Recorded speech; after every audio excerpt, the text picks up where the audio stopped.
Last year, Amazfit made a huge splash with its Bip smartwatch. Today, we'll be taking a look at one of its more pricey options.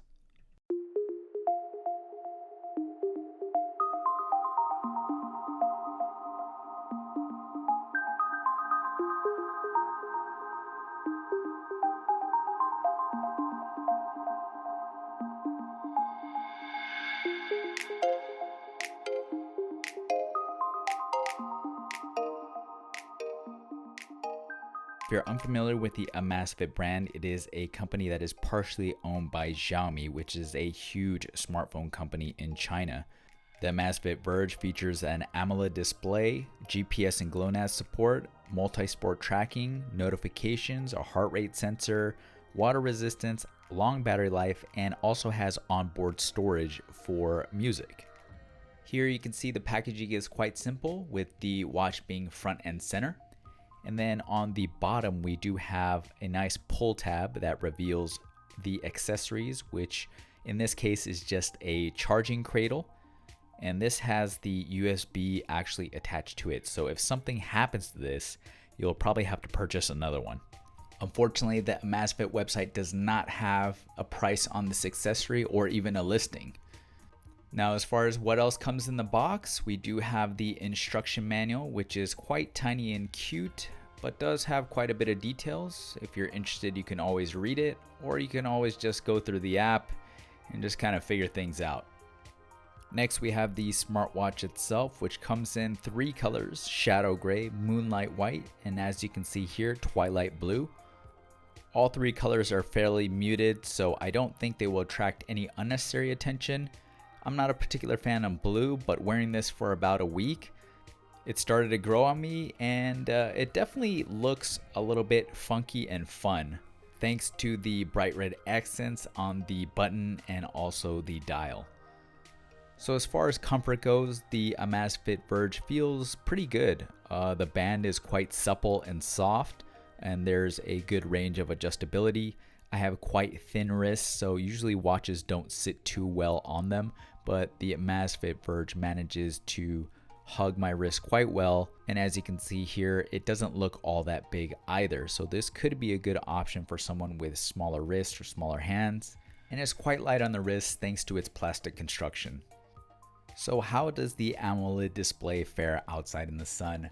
Now, this does have an auto brightness feature, so it does look okay. It isn't the brightest display, but it works well. Indoors, everything is fine. So as far as watch faces go, you are quite limited. There are only 11 options available from default, and sadly through the Amazfit app, there are no options to download more.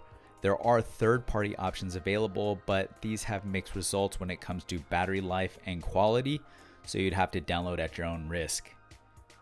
So the Verge being touted as a fitness watch or fitness wearable, it will have certain functions for that. For example, the health dashboard will show you your daily stats, like how many miles and steps that you've walked, and it will go into detail on how you progress throughout your day.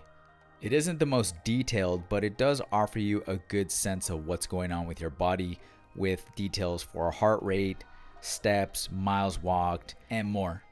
So it's basically a quick glimpse of what you've achieved throughout your day or the week.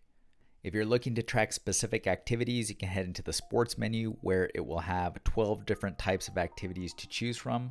This includes running, walking, indoor cycling, elliptical training, climbing, trail running, skiing, tennis, soccer, rope skipping, and more. Now, the main difference between tracking these activities and just having the watch doing it passively is that the sports tracking will engage the GPS, but this watch does not have maps natively embedded inside. You will have to import GPX files in order to take advantage of the GPS antenna. The Verge can also be used to track your sleep habits and also does have the capability to access your phone so you can make and receive calls from the unit. As far as other options go, you do have the ability to load music onto the 4 GB of onboard storage, which is a nice option because the Amazfit Verge doesn't have the ability to stream from your phone. So you will not be able to take advantage of your favorite services like Spotify, Pandora, and SoundCloud. Weather is also another option, will allow you to see the weekly forecast. There's also an alarm, timer, stopwatch, compass, and access to other settings for the watch itself. So how does the watch work on a daily basis? The display is easy to read, the watch band feels comfortable on the wrist, and despite the watch being a little bit thick, it doesn't really feel all that obtrusive on a daily basis. It is fairly light, and this could be one of the contributing factors to its overall comfort. So the heart rate monitor was a bit hit and miss. It does need to be quite flush with the skin, and movement needs to be minimized dramatically. Now, for someone that is checking their heart rate just at a standstill, this isn't a problem. But if you're someone that is working out, this becomes a problem because, you might not always be at a standstill. You would want to know how your heart rate is fluctuating. And this is, in fact, an option in the app. It allows you to check your continuous heart rate while tracking your physical activities. Now, if you're looking for the most accurate solution, you do have the option of pairing this device with an external heart rate monitor. But again, that's just more equipment. Other watches are capable of tracking activities and heart rates. This should be able to as well. So like most connected wearables, there is a smartphone app compatible with iOS and Android. This is the Android version, which shows you your activity. And if you click into this, it gives you kind of a deep dive into your steps, how many calories you burned, the time you've been active, and how many floors you climbed. The app will also track heart rate and will also give you a deep dive into your sleep metrics, like how long you were in bed for, your deep sleep, your light sleep, when you fell asleep, and when you woke up.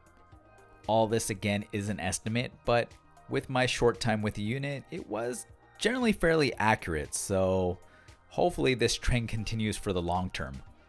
So while I did like the fact that the watch can accept a variety of different notifications from your phone, what is disappointing is that the watch does not offer any type of expansion, and that means you won't be able to download any new apps, and there most likely case won't be many upgrades in the future. But I think because of the simplicity, that's why the watch is able to get such great battery life. When I tested it, 5 days was pretty easy to achieve. I think this can do more. Again, it would depend on your use. So overall, the watch is pretty decent. It offers a good set of features that maybe a beginner would enjoy, or someone that isn't all that serious into tracking their health or fitness metrics. At $169, I think it's better to maybe go with something that has better expandability and support. Now, the company's own BIP smartwatch was quite well received towards the end of last year, and it offers roughly the same functionality but at a price tag that's much lower at $79. If you have any questions or comments, leave them down below. Otherwise, thanks for watching, and we'll catch you in the next one.